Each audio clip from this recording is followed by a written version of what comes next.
At yun, magandang buhay mga kakwento. Ako yung nagbabalik. Yung kakwentuhan palagi. So, ngayong araw, for today's video, tayo ay magkukwentuhang breeder. Okay, so kukwento ko na sa inyo kung ano yung mga istorya nung breeder na binibreed ko. Yung para sa mga ibon natin, para sa paparating na North Winter Race at South Race ng 2024. So, wag na natin patagalin pa. Come on, let's go mga kwento.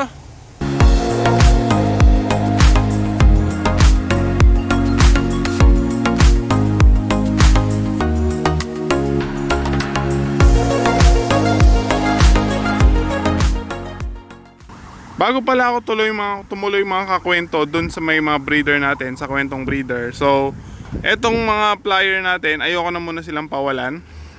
Ayoko na maulit yung katulad sa may last video natin, yung kinakabahan ako.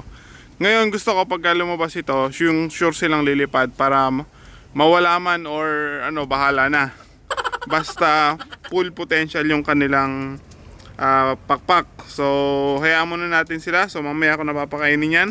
Diretso muna tayo sa mga breeder ko.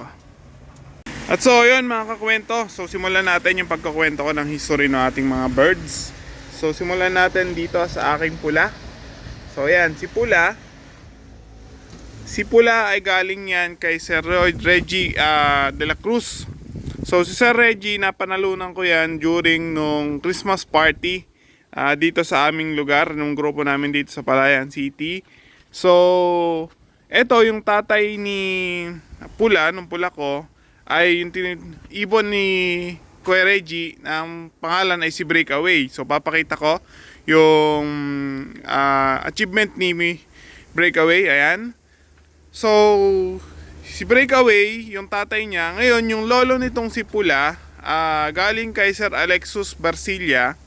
According to Sir Alexus Barcilla, according kay Sir Reggie, so yung lolo nila ay nag-place ng 8 overall champion sa South Race. Ang line is Terminator. Tapos yung lola naman niya, bale, ay nakuha niya or nabili niya sa isang undisclosed na PHA player. So undisclosed na PHA player. Ngayon, ang line daw nun ay Jermaine Imbre. Okay, dumako naman tayo mga kakwento dito sa may Blue Bar. So itong Blue Bar naman, ang kwento nito, bago ko ikwento yung line according sa nagbigay or nagpahiram. So since eto nga si Pula ay napanalunan ko ng Christmas party at ako wala pang ibang ibon nun. So ngayon, namoblema ko ano ipaparis ko dito kasi breeder na si Pula. So hindi ko naman siya pwedeng paliparin. So ngayon, ang siste, naghanap ako ngayon ng ibon na mahihiram. So ngayon, luckily, isang coordinator dito sa Palayan City ng club na NERPA, si Kuya Jing. So si Kuya Jing Lopez, pinahiram niya ako nitong ibon na to. So anong line ba nitong ibon na to? So ayan, according kay Kuya Jing, etong ibon na to ay supposedly pasuksok niya sa kaibigan niya from San Leonardo, Nueva Ecija. So kaso hindi niya na nailaro, so ginawa niyang breeder.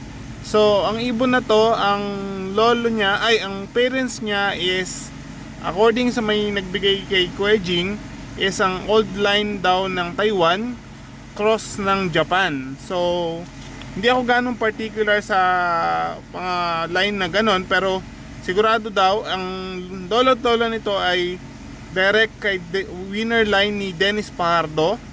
Then yung sa Japan line naman ay ito yung mga ibon daw nung kaibigan ni Kuya Jing Lopez na nag superset winner sa tatlong club, yung MMFC, BBPA, tsaka BFRC. So matindi din yung line ng ibon. O yun, so yun yung kwento ng ibon na yan. Saka ito yung first pair natin. Ayan silang dalawa. So move on naman tayo sa may second pair. At so ayan mga kakwento, ito yung second pair natin.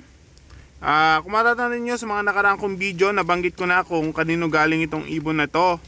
So itong ibon na to, again, galing to sa may tropa ko kay paring Ivan. So Ivan Dueloff ng Cabiao, Nueva Ecija. So may pangalan silang dalawa. So pair yan. So ang pangalan nito ay si 95. Ito yung cock. Isa siyang checkered. At yun namang hen ay si 443. So siya yung hen. Ngayon, bakit ba may pangalan sila o bakit number yung pangalan nila? So commonly, yung practice na yun ay ginagawa ng mga veteranong fancier kasi medyo mahirap mag-isip talaga ng pangalan ng ibon lalo kung madami. So yung 443 at 95 ay galing yon sa last digit ng ring nung dalawa na to.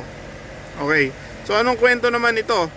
So according to kay paring Ivan, etong si 95, so pareha silang lumipad ng North Open Race nitong nakaraan lang. And happily, etong si 95, siya ay nag-place ng 195 place. At si 443 naman, siya ay nag-place ng 10th overall doon sa may karera na yon. So ano ang additional na kwento? So etong si 95, so yung si 96, yung kanyang full sibling or pati nestmate niya, yun yung ibon ni pare Ivan na nag fourth overall nitong last race. So kaya ito yung binigay sa akin na cock ni paring Ivan para maiparis ko doon sa nag 10th overall. So sad to say, respeto kay paring Ivan. So since hindi niya pa, ayaw muna niya i-disclose yung line ng ibon na to, syempre pine-preserve niya muna. So hindi ko muna ikukwento sa inyo kung anong line yan, pero isa lang ang sure, so may gilas po yung ibon na yan. So sana dito sa loft ko magbigay din sila ng magandang anak at makaranas din tayo nung place na ganun. Pero actually makawi lang, masaya na ako. Pero why not, 'di ba? Kung kaya naman ng ibon at may history naman talaga, na kaya nilang pumwesto at maganda yung ilipad. So yun yung kwento ng ibon na yan.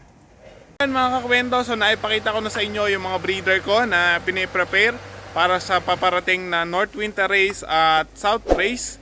So sana yung mga breed ko na yan ay maganda mga ilabas at makapag-perform sila ng maayos dito sa loft. So siguro dito ko na muna tatapusin itong vlog na to. So maraming salamat sa mga nanonood. Please like, comment, and subscribe. So keep safe mga kakwento and God bless. See you sa next vlog. Bye!